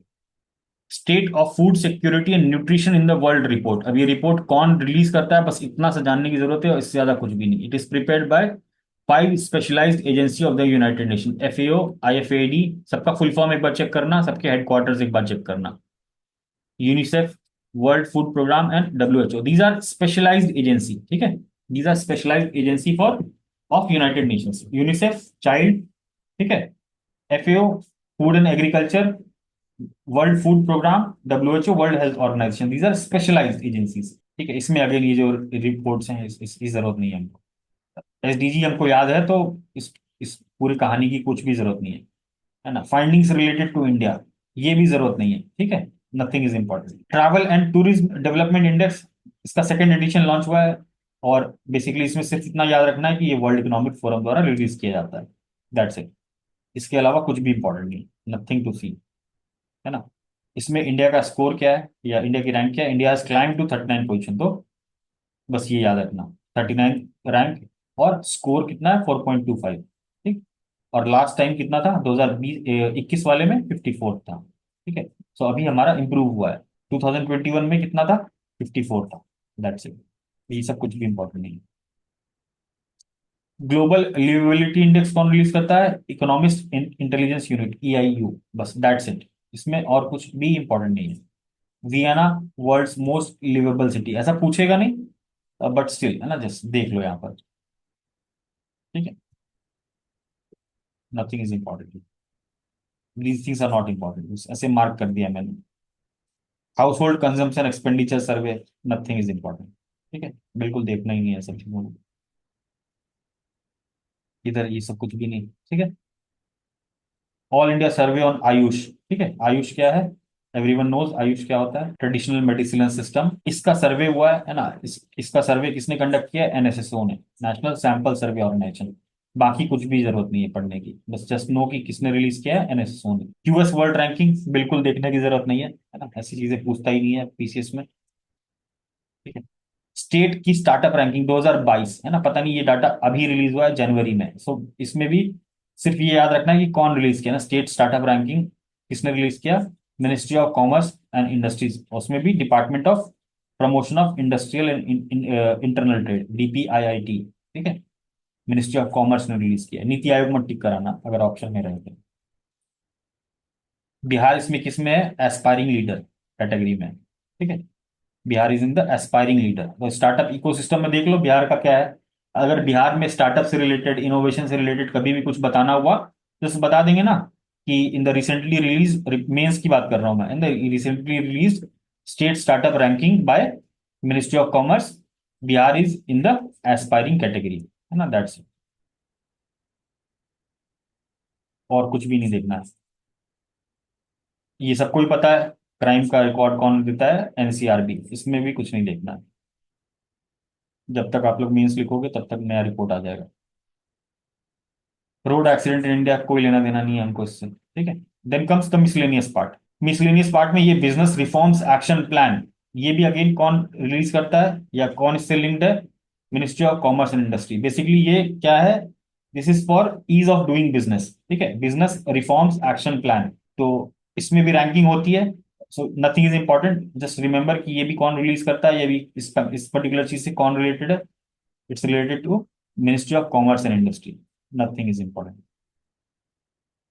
10 top 10 coal mines, है ना, तो बस इसमें छत्तीसगढ़ के दो माइंस की बात की गई है, गेवरा और कुसमुंडा माइन। और दोनों माइन क्या है? कोल के माइन है, ठीक है।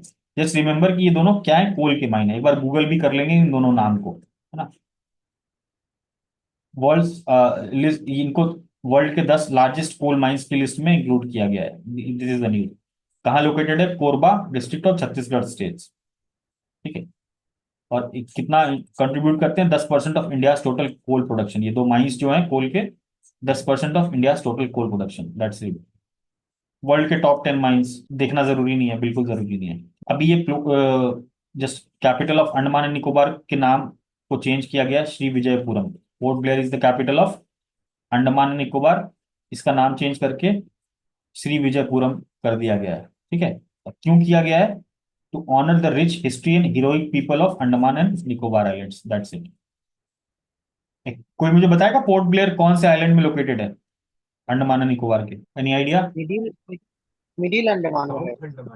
Middle, south Andaman. South. South Andaman ना, ठीक है ना। ऐसी चीजें क्यूरियोसिटी रखा करो, है ना, कि नाम बदला गया, जरा देखें तो पोर्ट ब्लेयर कहाँ पर है। जैसे मैप खोल के देखोगे तो दिख जाएगा, या एटलस खोल के देखोगे तो दिख जाएगा। खेल उत्सव, ठीक है, इसमें भी कुछ इंपॉर्टेंट नहीं है। Ministry of information and broadcasting खेल उत्सव को ऑर्गेनाइज किया गया। Birth anniversary of major Dhyanchand, है ना। ये पहला एडिशन था इसलिए मैंने यहाँ पर बता दिया, वरना ये भी मैं क्रॉस कर देता हूँ, ठीक है।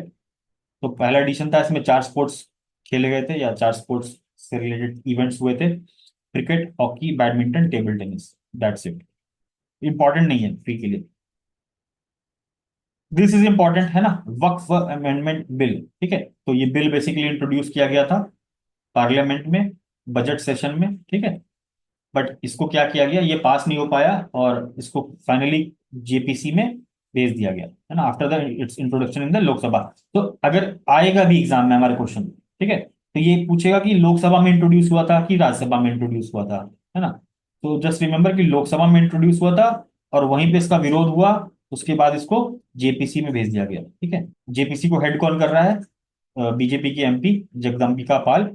और कितने मेंबर की ये जेपीसी है? 31 मेंबर की जेपीसी है। जेपीसी का बेसिक हमको पता होना चाहिए, ठीक है। जॉइंट पार्लियामेंट्री कमेटी क्या होती है? जो अपने पार्लियामेंट लक्ष्मीकांत में पढ़ा होगा ना चैप्टर, पार्लियामेंट्री कमेटी करके चैप्टर है, तो वहां पर आपको ये चीज के बारे में दिया होगा। इट्स अ एडहॉक कमिटी, ठीक है। एडहॉक पार्लियामेंट्री कमेटी है constituted by the Indian parliament, so this is important, है ना। एडहॉक है, अभी जरूरत पड़ी तो इस चीज को बना लिया गया, ठीक है। ऐसा नहीं कि परमानेंट है। कुछ कमिटीज ऐसी होती हैं जो परमानेंट होती हैं, है ना। कौन सी कमिटीज परमानेंट होती हैं, कोई बताएगा एग्जाम्पल? Ethics committee. बिल्कुल सही, ठीक है। Steering committee. Sir estimates committee भी होती है ना? बिल्कुल बिल्कुल सही है, ठीक है। और समझ गए ना? और 2-3 है सर। हाँ बहुत, हाँ ठीक है, बहुत सारी कमेटी, ये सारे क्या है? स्टैंडिंग कमिटीज होती हैं। और कुछ कमिटीज एडहॉक होती हैं जो डिपेंडिंग ऑन द नीड उनको स्टैब्लिश किया जाता है, ठीक है। तो इसमें क्या है? Lok Sabha members are double compare to the Rajya Sabha, ठीक है। स्ट्रेंथ ऑफ जेपीसी में भी डिफरेंट ईच टाइम, है ना, तो दिस इज इंपॉर्टेंट। तो जेपीसी का स्ट्रेंथ अलग अलग हो सकता है। इस बार कितना है इसके लिए? 31 members. JPC is considered a mini parliament, तो सिग्निफिकेंस कितना है? जब भी देखोगे कोई बड़ा इशू होता है तो ऑपोजिशन क्या डिमांड करेगा? जेपीसी, है ना, क्योंकि जेपीसी में क्या होगा? दोनों के मेंबर्स होते हैं, राज्यसभा के भी मेंबर्स होंगे, लोकसभा के मेंबर्स होंगे, ऑपोजिशन से भी मेंबर्स होंगे, है ना। So this is called a mini parliament. लेकिन इसका जो रिपोर्ट होता है, but its report consist only of suggestions. जो ये रिपोर्ट देगी, है ना, it is only a suggestion, है ना, and recommendation that the government may or may not accept. So government के ऊपर डिपेंड करेगा। जेपीसी बना दिया, जेपीसी ने अपनी रिपोर्ट दे दी, अब सरकार के ऊपर है कि वो उसके रिकमेंडेशंस को माने या ना माने, और फर्दर जो अमेंडमेंट होगा, है ना, इस रिपोर्ट के आने के बाद जो अमेंडमेंट सजेस्ट किया जाएगा उसको सरकार मानेगी तो ठीक है, अमेंडेड बिल फिर से इंट्रोड्यूस किया जाएगा। अभी स्टेटमेंट दिया था पिछले हफ्ते किरण रिजिजू ने कि ये बिल इस विंटर सेशन में आएगा फिर से, ठीक है। तो अभी के लिए फिर, है ना, ये जो प्रपोज्ड चेंजेस हैं, अभी जो बिल के प्रोविजंस है, ये बिल्कुल नॉट इंपॉर्टेंट है, अभी के लिए बिल्कुल इंपॉर्टेंट नहीं है, क्योंकि ये अमेंडेड बिल ये विंटर सेशन में फिर से आएगा। तो अभी के लिए हमको सिर्फ जेपीसी को एक वापस से अपना बेसिक पॉलिटी वाला जो फैक्ट है उसको देख लेना। Annual survey of unincorporated enterprises, so this is release by ministry of statistics and programme. अब इसमें ये कंफ्यूज नहीं होना, है ना, कि आरबीआई टिक कर दिया, है ना, या और कोई ऑर्गेनाइजेशन टिक कर दिया, सेबी टिक कर दिया, है ना, ऐसा ऑप्शन दे सकता है कि ये सर्वे कौन रिलीज करता है। तो ministry of statistics, ASUSE, ASUSE survey कहते हैं ना, ASUSE। ये बहुत पुराना 21-22 का है ना, अपने अपने एग्जाम से रिलेटेड नहीं है, बस जस्ट कि ये कौन रिलीज करता है, just know this, this is important, ठीक है। UNESCO's memory of the world Asia Pacific regional register, है ना, UNESCO's memory of the world Asia Pacific regional register में इंडिया के 3 लिटरेरी वर्क्स को इंक्लूड किया गया है मई के महीने में, ठीक है। रामचरितमानस, पंचतंत्र के फेबल्स, है ना, पंचतंत्र की कहानियां, और सर्दियालोका लोकाना, है ना, have been included in the UNESCO's memory of the world Asia Pacific regional register. This is important, ठीक है। अदर लिस्टिंग ऑफ इंडिया, जो पुराने वाले हैं इंडिया के, ये एक बार नाम देख लेना, चाहो तो गूगल भी कर लेना। वैसे इस बार वाला इंपॉर्टेंट है ना, जस्ट रिमेंबर दिस। और ऋग्वेदा को भी 2007 में इंक्लूड किया गया था। रामचरितमानस, अब तीनों के बारे में बेसिक चीजें दी हुई है ना। रामचरितमानस, है ना, तुलसीदास के द्वारा रिटर्न 16th सेंचुरी में, ठीक है, 60। तो तुलसीदास कब एग्जिस्ट करते थे? 16th सेंचुरी में, ठीक है। It's an epic poem that narrates the life of Lord Ram, सबको पता है ना। इट इज रिटन इन अवधि। तो जो ये तुलसीदास द्वारा रिटन रामचरितमानस है, इट्स रिटन इन अवधि डायलेक्ट, है ना, जो हमारी इधर जहां मैं रहता हूँ, लखनऊ फैजाबाद, पूरा अवध रीजन है। तो यहाँ पर जो भाषा लोकल बोली जाती है, दैट इज कॉल्ड अवधि, ठीक है। Just like Bhojpuri and Maithili in Bihar, so here the language spoken is Awadhi dialect. Panchatantra के फेबल्स, है ना, Panchatantra is written in Sanskrit by Vishnu Sharma. ये पूछा हुआ है कई बार एग्जाम में, ठीक है। अबाउट 200 बीसी, तो ये बीसी में लिखा हुआ है, और ये देखो 16th सेंचुरी एडी में लिखा हुआ है ना। एडी मतलब अभी की बात है, 800 साल पहले की बात है। और ये कब की बात है? बीसी, बिफोर क्राइस्ट ना। Panchatantra is more older. It is a book of niti, है ना, the wise conduct of life written in the form of a chain of simple stories. तो पंचतंत्र की कहानियां क्या है? These are the simple book of stories, है ना, stories which is related to the wise conduct of life. और ये क्या है? शारदा लोका लोकाना, ऑथर्ड हुआ है आचार्य आनंदवर्धन, है ना, नाम याद रखना, Anandavardhana. It is a Sanskrit commentary on the होनया लोका which was written by Anandavardhana, ठीक है। It is a Sanskrit commentary, that's just ये नाम याद रखना है ना, आनंदवर्धन। ये 3 नाम याद रखेंगे। This is important because it is related to UNESCO. और कब दिया गया है? मई में, ठीक है। और क्या है? Literary works. इसको अगर देखना हो एक बार देख लेना। This is also not important, ठीक है। अब ये हमने कल डिस्कस किया था ना, पंचामित्र टारगेट, उसमें हमने देखा था कितना, 500 गीगावाट बाय 2030। रिन्यूएबल एनर्जी के मिक्स क्या क्या? रिन्यूएबल एनर्जी में क्या क्या था? Wind power, solar power, biomass, small hydro, waste to energy, है ना। ये सारी किस में आती, कैटेगराइज होती है? रिन्यूएबल एनर्जी में। तो इसमें हमारा टारगेट कितना है? और अभी इन सब में ये अचीव किया गया। सो दिस इज नॉट इंपॉर्टेंट। ये टारगेट तो हमने कल देख ही लिया था पंचामित्र में। रिन्यूएबल एनर्जी की बात करेंगे, है ना, तो wind, solar, biomass, small. Mains में आप देखोगे 69 के मेंस में क्वेश्चन पूछा हुआ था रिन्यूएबल एनर्जी से रिलेटेड। तो you can use this particular fact in your mains when you will come to mains. तो नथिंग इज इंपॉर्टेंट। इंस्टॉल्ड, है ना, इंस्टॉल्ड पावर कैपेसिटी की रैंकिंग क्या है? जो भी अभी इंस्टॉल्ड पावर कैपेसिटी है, ठीक है, रिन्यूएबल की, इंडिया रैंक्स 5th ग्लोबली। कितना? 73 गीगावाट अभी तक, है ना। Japan holds 3rd position. तो इतना इंपॉर्टेंट नहीं है, जस्ट एक बार कैजुअली देखना हो तो देख लो। दिस इज इंपॉर्टेंट, ठीक है। बिम्स्टेक, है ना, BIMSTEC, bay of Bengal initiative for multi sectoral technical and economic cooperation. मई के महीने में मीटिंग हुई थी इसकी, और इसमें क्या है, an important milestone was reached with the group coming into force. जो चार्टर था ग्रुप का, पहले क्या था, ग्रुप का कोई चार्टर नहीं था, कोई रिटन डॉक्यूमेंट नहीं था कि हम कैसे होगा, हमारी हर साल मीटिंग होगी कि नहीं होगी। तो पहले मीटिंग्स और जो बाकी चीजें होती थी, तो दीज थिंग्स वर इरेगुलर, तो उनका कोई चार्टर ही नहीं था कि हमारा एम क्या है ना, इस तरह की चीजें थी नहीं। तो चार्टर अभी फाइनली अडॉप्ट कर लिया गया है ना। तो दिस इज इंपॉर्टेंट। बिम्स्टेक का हम बेसिक एक बार वापस से गूगल करके देख लेंगे कि बिम्स्टेक क्या है ना, एक बार विकिपीडिया पेज इसका पढ़ लेना। ठीक है, अब क्या बोल रहा है, जो बिम्स्टेक चार्टर में रिकंस्टिट्यूट हुआ है ना, the reconstitution and reduction in the number of sectors of cooperation. तो अगर आप पहले के कोऑपरेशन के सेक्टर देखो कि बिम्स्टेक कंट्रीज में किन किन चीजों पे कोऑपरेशन होगा, तो पहले कोऑपरेशन सेक्टर्स बहुत ज्यादा थे। अब जो कोऑपरेशन के नंबर है वो 7 पे इन्होंने ले आया, और 7 ही मेंबर है ना। Each member state will serve as a lead for a sector. तो हर मेंबर एक सेक्टर को लीड करेगा, है ना। लेट्स से बांग्लादेश, बांग्लादेश किस चीज को देखेगा, ट्रेड, इन्वेस्टमेंट एंड डेवलपमेंट। ठीक है। भूटान किसको देखेगा, इन्वायरमेंट एंड क्लाइमेट चेंज, क्योंकि भूटान की स्पेशलिटी है in environment and climate change. India को क्या दिया गया है भाई, इंडिया सिक्योरिटी और एनर्जी देखेगा। ठीक है। म्यांमार क्या, एग्रीकल्चर और फूड सिक्योरिटी देखेगा। नेपाल क्या देखेगा, पीपल टू पीपल कॉन्टैक्ट की सारी चीजें, सारी मीटिंग्स, इन सब चीजों को लीड करेगा। श्रीलंका क्या करेगा, science tech and innovation. Thailand क्या करेगा, कनेक्टिविटी। सारे कंट्रीज का नाम भी आपको याद हो गया ना, बिम्स्टेक की कंट्रीज का नाम। और कौन क्या लीड करेगा, ये हमको यहाँ से पता चल गया। ठीक है। जस्ट विकिपीडिया एक बार वापस से हम लोग पढ़ लेंगे कि कब स्टैब्लिश हुआ था, 1997 में हुआ था शायद। कुछ चीजें मैं होमवर्क के लिए छोड़ रहा हूँ ताकि एंगेजमेंट रहे कंटेंट के साथ, है ना। खुद का भी आप दिमाग यूज करो, खुद की क्यूरियोसिटी भी यूज करो। That's why I am leaving few things. This is not important, है ना, दिस इज नथिंग, कोई मतलब नहीं है। स्टैच्यू ऑफ शिवाजी, अभी क्या हुआ है कि महाराष्ट्र में ये स्टैच्यू क्या हो गया, कोलैप्स हो गया था, सबने देखा ही होगा, सुना होगा। तो कहाँ पर इंस्टॉल किया गया था इसको, राजकोट फोर्ट, जो कि सिंधुदुर्ग डिस्ट्रिक्ट है महाराष्ट्र में। ठीक है।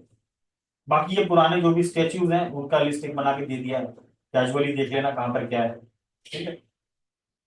ऐसा कुछ भी इंपॉर्टेंट नहीं है इसमें, जस्ट कैजुअली अगर देखना हो देख लेना। जस्ट रिमेंबर दिस वन, मांगी टुंगी नाशिक, स्टैचू ऑफ अहिंसा, ऋषभनाथ, जैनिज्म से रिलेटेड है। जैनिज्म बुद्धिज्म से रिलेटेड जो भी है ना, उसको एक बार देख लिया करो। दिस इज मांगी टुंगी वाला इंपॉर्टेंट है, गूगल करके एक बार मांगी टुंगी वाला लोकेशन भी देखना। न्यूज इन शॉर्ट में दिस इज नॉट इंपॉर्टेंट। और इसमें सिर्फ एक चीज इंपॉर्टेंट है ना, जो पैरालंपिक्स अभी हम लोग देखेंगे, जब स्पोर्ट्स वाले सेक्शन में आएंगे तो हम लोग पैरालंपिक्स ओलंपिक्स उसको भी देखेंगे डिटेल में। यहाँ पर सिर्फ ये फैक्ट नजर आया, just at 17 years old Sheetal Devi was became India youngest Paralympic medallist. तो इंडिया की यंगेस्ट पैरालंपिक मेडलिस्ट बनी है। कौन सा मेडल मिला है, गोल्ड, सिल्वर, ब्रॉन्ज, क्या मिला है, will see that in sports वाला सेक्शन। तो यहाँ पर ये फैक्ट था, ये बिल्कुल इंपॉर्टेंट नहीं है। मिशन मौसम, कैबिनेट ने अप्रूव किया मिशन मौसम, 2000 करोड़ का ये प्रोजेक्ट है।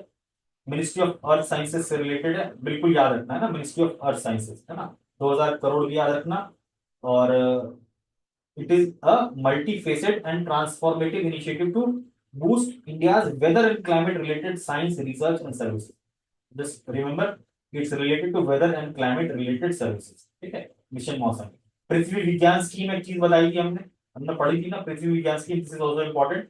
It is also under ministry of earth sciences. तो पृथ्वी विज्ञान स्कीम को भी एक बार गूगल करके पढ़ लेना आप लोग। ठीक है, मैंने जीके टुडे में बताया था थोड़ा सा, बट स्टिल अगर किसी ने नहीं किया है तो just go and Google it, this is important, very important, ये पूछा जा सकता है। ये भी साइंस एंड टेक वाले पार्ट में आएगा या इन्वायरमेंट वाले पार्ट में आएगा। For year I am just telling कि दोनों एक जैसा लिंक्ड है, आई एम टेलिंग कि both are related to ministry of earth sciences. और mission Mausam is related to India's weather and climate related services, science research and services. This is not important. Visual next, ministry of textile, है ना, it is the first fashion forecasting initiative of ministry of textile. जो fashion से related चीजों को forecast करना है ना, उसके लिए पोर्टल बनाया गया ना, bilingual work portal, India specific fashion trend. India में जो भी फैशन से रिलेटेड ट्रेंड चल रहे हैं उसके लिए किताब लॉन्च की गई है, परिधि 24x25। So this is related to what? Fashion and textile. So nothing is of very great importance here. Ministry of Textile, Visio next is related to fashion. बस इतना याद रखना। सागर मंथन, द ग्रेट ओशियन डायलॉग, अब ये सब चीजें important बिल्कुल नहीं है ना। जस्ट रिमेंबर कि ये इस तरीके का एक कॉन्फ्रेंस हो रहा है ना, कॉन्फ्रेंस हो रहा है, और ये कब होगा, नवंबर में होगा। ठीक है, मुंबई में फर्स्ट एडिशन है, इनॉग्रल है, इसलिए मैंने मार्क किया है ना, इनॉग्रल एडिशन है। और कौन लॉन्च कर रहा है इसको या कौन इन्वॉल्व है? Ministry of port, shipping and waterways. This is important, है ना, national industrial corridor development programme. ठीक है, कैबिनेट कमिटी ने इसको अप्रूव किया है ना। कब? अगस्त, अभी 1 महीने पहले, 1 महीने नहीं, 20-25 दिन पहले। एज अप्रूव 12 न्यू प्रोजेक्ट, है ना। दिस इज इंपॉर्टेंट, ये बिल्कुल इंपॉर्टेंट है ना। 12 याद रखना, नंबर भी पूछ लेता है अब तो। Under the national industrial corridor development programme. ठीक है, so this program is important. Just इसको भी गूगल करके एक बार देख लेंगे। ये जो प्रोग्राम है ना, it is spanning across 10 states and across 6 major corridors. ठीक है, तो इस particular national industrial corridor development program में 6 कॉरिडोर है। इसमें ये 10 स्टेट्स में को इंक्लूड कर रहा है ना। और बेसिकली चीजें किससे रिलेटेड है? To improve the manufacturing capabilities and economic growth. Industry बनेगी, इंडस्ट्रियल कॉरिडोर बनेगा, सो ऑब्वियसली आपकी मैन्युफैक्चरिंग और इकोनॉमिक ग्रोथ को इंप्रूवमेंट होगा। That's it. These industrial areas will be located in, अब देखो यहाँ पर उत्तराखंड में एक है, पंजाब में है ना, महाराष्ट्र में एक है, केरला में है, आगरा और प्रयागराज में यूपी में है, और गया बिहार में। तो this scheme was also launch. ये जब आप इस प्रोजेक्ट के बारे में पढ़ोगे ना, आप लोग आएंगे इकोनॉमी वाले सेक्शन में, ये दिया होगा। ठीक है, गया बिहार। ठीक, बाकी ये तेलंगाना में, एपी में, राजस्थान में। ठीक है, 10 स्टेट्स। जियो पारसी स्कीम बहुत पुरानी स्कीम है ना। It's related to the Parsi community. उनका क्या है कि जो पॉपुलेशन है वो घट रहा है, उसको, उस पॉपुलेशन को स्टेबल करने के लिए और इंप्रूव करने के लिए जियो पारसी स्कीम लॉन्च की गई थी मिनिस्ट्री ऑफ माइनॉरिटी अफेयर्स के द्वारा। नेशनल पेस्ट सर्विलेंस सिस्टम, है ना। अब ये बेसिकली प्रीलिम्स के लिए तो कुछ भी इंपॉर्टेंट नहीं है, बट मेंस में अगर यूज करना हुआ, कैसे आर्टिफिशियल इंटेलिजेंस का यूज कर रहे हैं हम पेस्ट मैनेजमेंट के लिए। जब एग्रीकल्चर के क्वेश्चंस में लिखते हैं ना आंसर, तो उसमें यूज कर सकते हैं कि हम टेक्नोलॉजी को कैसे यूज करें। तो AI based, artificial intelligence based national paste surveillance system launch किया गया है ना, bye ministry of agriculture, which will help farmers to connect with agricultural scientists and expect and experts on controlling pests using their phones। तो basically क्या करेंगे, phone पे app है ना, इस तरीके के ऐप से हम क्या कर सकते हैं, जो साइंटिस्ट हैं उनके साथ कनेक्ट कर सकते हैं और एक्सपर्ट्स के साथ कनेक्ट कर सकते हैं, और पेस्ट मैनेजमेंट से रिलेटेड उनसे इनपुट्स ले सकते हैं और सजेशंस ले सकते हैं, ऐसा कुछ है। ठीक है, एआई का यूज करके। जस्टिस हेमा कमेटी, मैंने पहले भी बताया था, शायद टेलीग्राम पे पोस्ट भी किया था।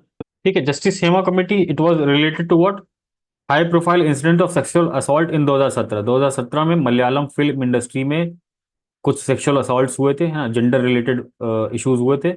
उससे रिलेटेड कमेटी थी जिसकी रिपोर्ट अभी आई थी, है ना। That's why it was in news. ठीक है, the report release in August 2024 revealed alarming instances of sexual harassment, gender discrimination and exploitation in the Malayalam industry. That's it ना।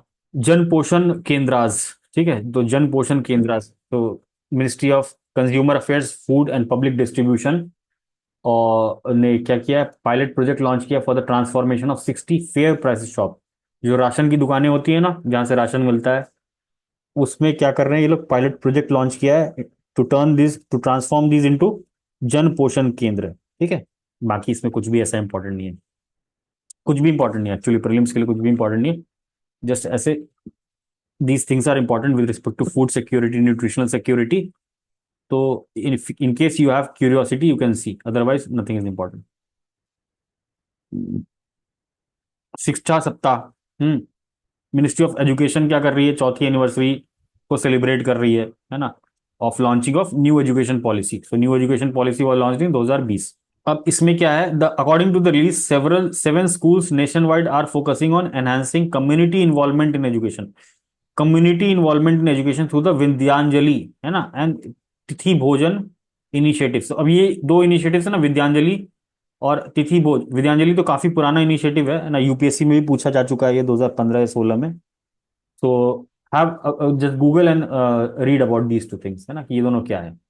कम्युनिटी इसमें इन्वॉल्व होती है ना, और ये इसके लिए है, mid day meal scheme initiative के लिए। So that's it. Project Asmita, ministry of education और यूजीसी का है project, to develop 22,000 books in Indian language in the next 5 years। ठीक है, तो ये मैंने शायद बताया भी था या टेलीग्राम पे पोस्ट भी किया था। So ministry of education project Asmita, है ना। ऐसा मिनिस्ट्री ऑफ सोशल जस्टिस मत टिक कराना कि अस्मिता नाम देखा है ना तो मिनिस्ट्री ऑफ सोशल जस्टिस टिक कराए। मिनिस्ट्री ऑफ एजुकेशन और यूनिवर्सिटी ग्रांट कमीशन से रिलेटेड है, और इसमें क्या करेंगे, डेवलप करेंगे 22,000 किताबें Indian language in the next 5 years। अस्मिता का फुल फॉर्म क्या है? Augmenting study materials in Indian languages through translation and academic writing. कुल मिला के कुछ इंग्लिश किताबें हैं या कुछ दूसरी भाषाओं की किताबें हैं, उनको ट्रांसलेट करेंगे अलग अलग भाषाओं में, और एकेडमिक राइटिंग है ना, जो बुक लिखनी हुई भी अगर किसी पर्टिकुलर लैंग्वेज में, so that will be done. It is a collaborative effort of UGC and the Bharatiya Bhasha Samiti. ठीक है। The project aims to produce 1000 books in 22 scheduled language, है ना, शेड्यूल्ड लैंग्वेजेस जो हैं, within 5 years, resulting into 22,000 किताब इन भारतीय भाषा इंडियन लैंग्वेजेस। कुल मिला के ट्रांसलेशन कर रहे हैं ताकि हमारी जो एजुकेशन की सर्विसेज हैं या जो कंटेंट वो लोगों तक पहुंच सके। अभी भी है ना, लैंग्वेज बैरियर तो है ना, इवन अभी हिंदी का बैरियर थोड़ा सा कम हुआ है, बट अदर भाषाएं जो हैं, जो और इंडियन लैंग्वेजेस हैं, उनमें तो दिक्कत है ही है। तो for that this particular scheme has been launched by, या this project has been launched by ministry of education, है ना। ये लैंग्वेज देख के ना, अगर अगर वहां पर ऑप्शन बना के बोल दे प्रोजेक्ट अस्मिता या project this augmenting study material in Indian languages for is a scheme under ministry of culture, Indian language देख के कल्चर मत टिक कराना, मिनिस्ट्री ऑफ एजुकेशन और यूजीसी, बस ये याद रखेंगे तो मिनिस्ट्री ऑफ एजुकेशन ही टिक करेंगे। यहाँ पर ये कुछ भी इंपॉर्टेंट नहीं है। ठीक है, this is also not important. Ladakh achieve full functional literacy. अब इसमें क्या बोल रहा है कि लद्दाख को फुल्ली फंक्शनल लिटरेट वो डिक्लेयर कर दिया गया है अंडर उल्लास नव Bharat Saksharta Karyakram. So just google this and check Ullas क्या है ना। उल्लास प्रोग्राम का बेसिकली ये नव भारत साक्षरता कार्यक्रम का प्रोग्राम का टारगेट क्या है? To achieve 100% literacy by 2030। The government of India has implemented a centrally sponsored scheme, ठीक है, कॉल्ड नव भारत साक्षरता कार्यक्रम और new India literacy program. So इस पर्टिकुलर स्कीम का नाम क्या है? NILP, है ना, for a period of financial year 2022 से 27। इसका टारगेट क्या है? 100% लिटरेसी अचीव करना 2030 तक, and it's a centrally sponsored scheme. Supreme court verdict promotion is not a fundamental right. ठीक है, तो किसी केस में सुप्रीम कोर्ट ने बोला है क्या कि जो गवर्नमेंट एम्प्लॉयज क्लेम करते हैं प्रमोशन, कि मेरे को इतने साल के बाद प्रमोशन मिलना चाहिए, ये मेरा राइट है, तो सुप्रीम कोर्ट ने बोला कि ये आपका कोई राइट नहीं है, दैट्स इट। और यहाँ पर ये दिस इज नॉट इंपॉर्टेंट। ठीक है, India secures the overseas port of Sittwe after Chabahar port in Iran, India has gained the right to operate. तो इंडिया को राइट टू ऑपरेट मिल गया है किसका? Second overseas port which is Sittwe port in Myanmar. तो पहला पोर्ट जहां इंडिया काम कर रहा था that was Chabahar port in Iran, and second one is Sittwe port in Myanmar. तो एक बार गूगल करके लोकेशन भी देखेंगे सितवे पोर्ट कहां पर है। नीति आयोग वाइस चेयरमैन सुमन बेरी। ठीक है, इसमें और कुछ भी इंपॉर्टेंट नहीं है, कोई पेपर रिलीज किया है ना, दिस इज नॉट इंपॉर्टेंट, हमारे लिए प्रीलिम्स के लिए इंपॉर्टेंट नहीं है। Prime minister Modi dedicated AIIMS to the nation, है ना, ये भी इंपॉर्टेंट नहीं है, खाली देख लो नाम कहाँ कहाँ है, नए एम्स बने हैं। ठीक है, नए एम्स क्या बने, ये ऑलरेडी बने बनाए को भी ये लोग है ना लॉन्च करते रहते हैं बार बार।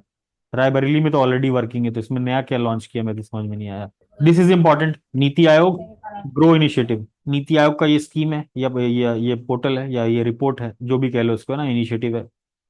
Grinning and restoring of waste land with agroforestry. तो इसमें क्या करेंगे? Grow initiative uses remote sensing and GIS to map agroforestry potential across India. तो एग्रो फॉरेस्ट्री के लिए, है ना, पूरी मैपिंग की जाएगी, है ना, रिमोट सेंसिंग और GIS के through across India, supporting grinning efforts eight national, state and district levels. तो इसमें बेसिकली वेस्ट लैंड को इंप्रूव किया जाएगा, है ना, और एग्रो फॉरेस्ट्री को प्रमोट किया जाएगा। ये स्कीम का एम है। जस्ट रिमेंबर कि ये नीति आयोग का एक इनिशिएटिव है। मातारी वंदना योजना अगेन, है ना, ये सब इंपॉर्टेंट नहीं है। मराठा रिजर्वेशन बिल कुछ भी इंपॉर्टेंट नहीं है। ठीक है, सुफलम 2024, नथिंग इज इंपॉर्टेंट हियर। ठीक है, इंटरनेट फ्रीडम इन इंडिया बिल्कुल इंपॉर्टेंट नहीं है, बस ये याद रखना कि ये केस किससे रिलेटेड है ना। कई बार केस का नाम देके पूछ लेता है कि this case is related to what. तो supreme court of India in the landmark Anuradha Bhasin versus union of India case 2020 का केस है, which is related to internet shutdown. ये क्यों हुआ था ये केस और ये क्यों जजमेंट आया था? बिकॉज जम्मू कश्मीर में उस समय बहुत ज्यादा कंटिन्यूअस इंटरनेट शटडाउन था। ठीक है, जैसे अभी मणिपुर में भी इंटरनेट शटडाउन चल रहा है, तो ये केस का नाम बार बार आता है ना, न्यूज़पेपर भी अगर एडिटोरियल्स पढ़ोगे तो ये नाम बार बार आएगा। Anuradha Bhasin versus union of India case में सुप्रीम कोर्ट ने कहा था क्या, internet shutdowns violate fundamental rights to freedom of expression, है ना, 19(1)(a, and that shutdowns which last indefinitely are unconstitutional. तो ऐसा नहीं कि आप है ना internet shutdown law and order के नाम पे आप है ना उसको कंटिन्यूअसली आप लगाए रखो ना 4-5 साल, तो जब मर्जी आ रहा है तब लगा दिया आपने ना, that is unconstitutional because it violates what, right to freedom of expression, speech and expression 19(1)(a। ठीक है, so just remember this particular case is related to internet shutdowns and violation of fundamental rights under article 19(1)(a। Silkyara tunnel collapse, है ना, ये तो कुछ collapse हुआ था, not important. चार धाम, चार धाम अगर देखना हो थोड़ा सा देख लेना, चार धाम कौन कौन से हैं, कहाँ से ओरिजिन है, कौन सा ग्लेशियर है ना, Gangotri, Yamunotri, curiosity, nothing else. Sea buckthorn, है ना, इसको जीआई टैग मिला था, बहुत पुराना न्यूज है, ठीक है। तो सी बकथॉर्न क्या है, it's a fruit of Ladakh, so just remember कि sea buckthorn is related to Ladakh, है ना, और वो फ्रूट है, दैट्स इट। प्रधानमंत्री सूर्योदय योजना, दिस इज इंपॉर्टेंट, इसको सूर्य घर मुफ्त बिजली योजना के नाम से भी कहा जा रहा है ना, तो अगर प्रधानमंत्री सूर्योदय योजना बोले या सूर्य घर योजना बोले, बोथ आर सेम। स्कीम किसके अंडर है, ministry of new and renewable energy, तो this is important, ministry of new and renewable energy. इसका प्रोविजन क्या है, aims to provide electricity to low and middle income individuals. Low and middle income individuals कल हमने discuss किया था ना, कि जो क्लाइमेट के कारण ये दिक्कतें हो रही हैं, जो इलेक्ट्रिसिटी है उन सब की सुविधा किसको नहीं मिल पाती है, जो गरीब लोग होते हैं, मिडिल इनकम, लो इनकम, है ना। तो ये स्कीम उनके लिए है कि आप एनर्जी सिक्योर कैसे करोगे, है ना, या एनर्जी ट्रांजिशन कैसे करोगे, है ना। तो सूर्य घर, तो इसमें क्या करेंगे, रूफ टॉप सोलर के लिए इंस्टॉलेशन के लिए उनको प्रोविजन किया गया है ना। तो इसमें 1 crore house hold will get roof top solar. How much electricity will get free, they will get 300 units of free electricity per month, है ना, 300 यूनिट बिजली हर महीने फ्री मिलेगा। और जो उनका क्या बचाएगा, 15,000 से 18,000 रुपए एनुअली, है ना, हर साल 15,000 से 18,000 से रुपए ये लो और मिडिल इनकम की जो फैमिलीज हैं इनके बचेंगे तो this particular scheme.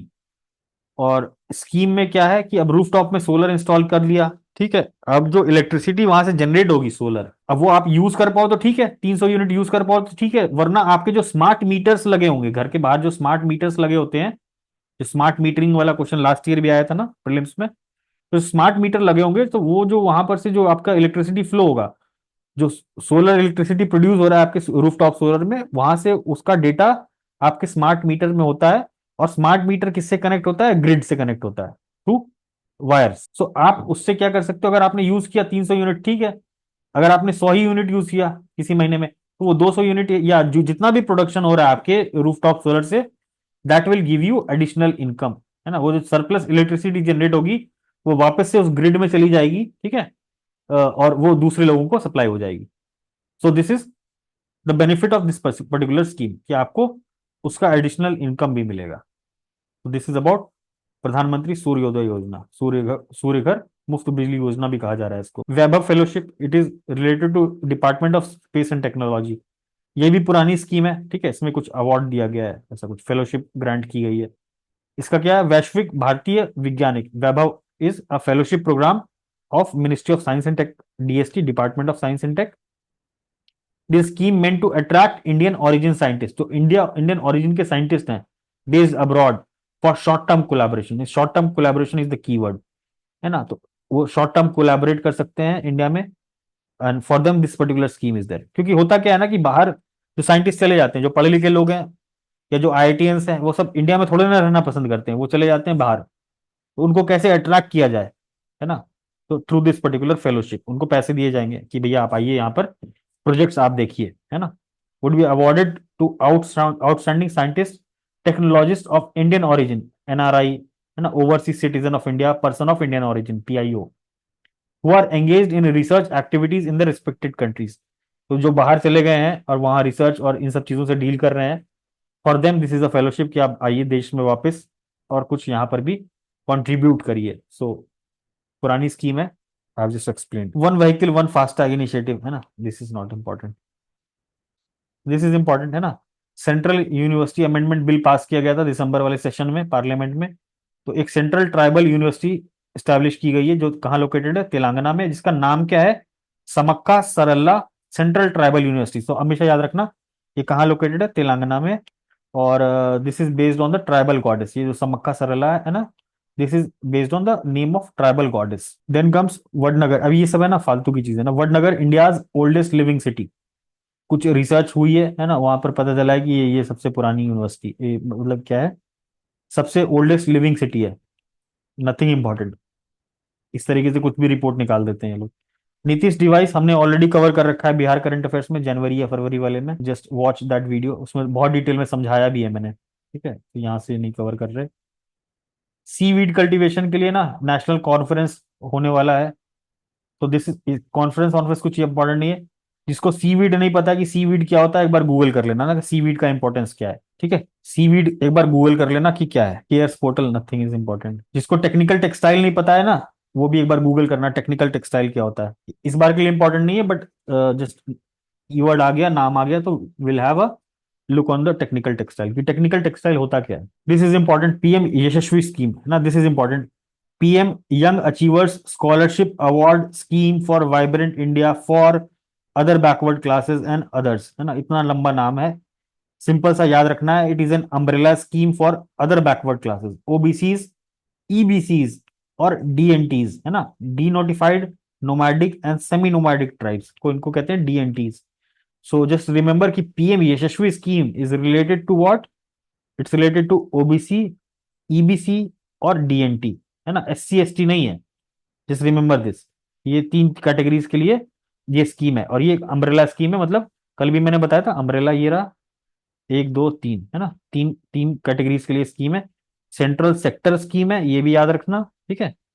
For providing top class school education, है ना, स्कूल एजुकेशन, ठीक है, दिस इज ऑल्सो इंपॉर्टेंट। ऐसा नहीं कि higher education, school education to OBC, EBC and DNT students.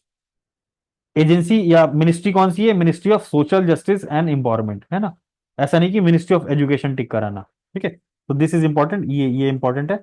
Social justice, school education, sector है, स्पॉन्सर्ड नहीं है, और ये तीन classes, this is important, related to education है। Tele MANAS cell, it is related to mental health, तो इसमें कुछ खास इंपॉर्टेंट है नहीं।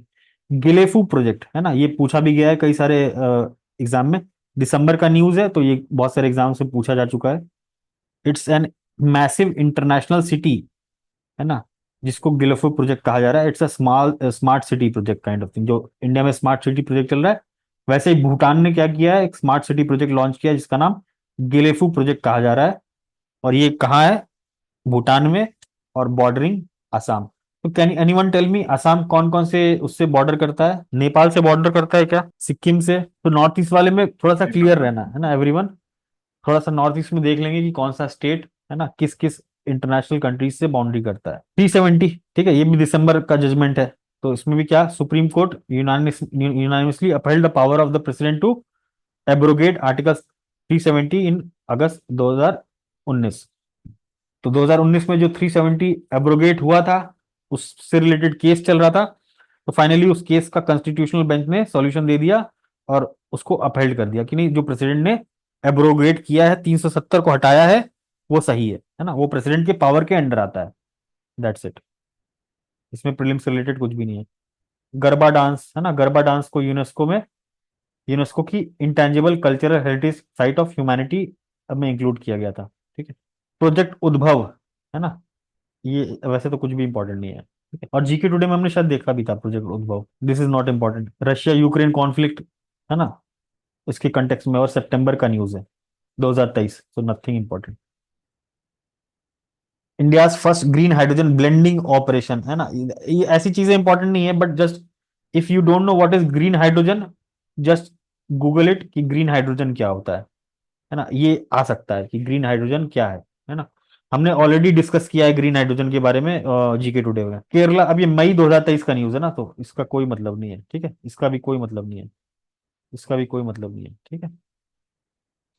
अब ये बचा मेजर स्कीम्स वाला पार्ट, है ना, इसमें काफी डिटेल में थोड़ा सा पढ़ाना पड़ेगा, तो इसको अगली क्लास में लेंगे, और फिर मेजर इनिशिएटिव्स, मेजर एप्स, इसको कवर करते हुए मेजर कैंपेन्स, ठीक है, and then we'll move on to international part. तो ये नेक्स्ट क्लास में इंटरनेशनल वाला हम लोग स्टार्ट कर देंगे, तो इंटरनेशनल में थोड़ा सा मजा आएगा।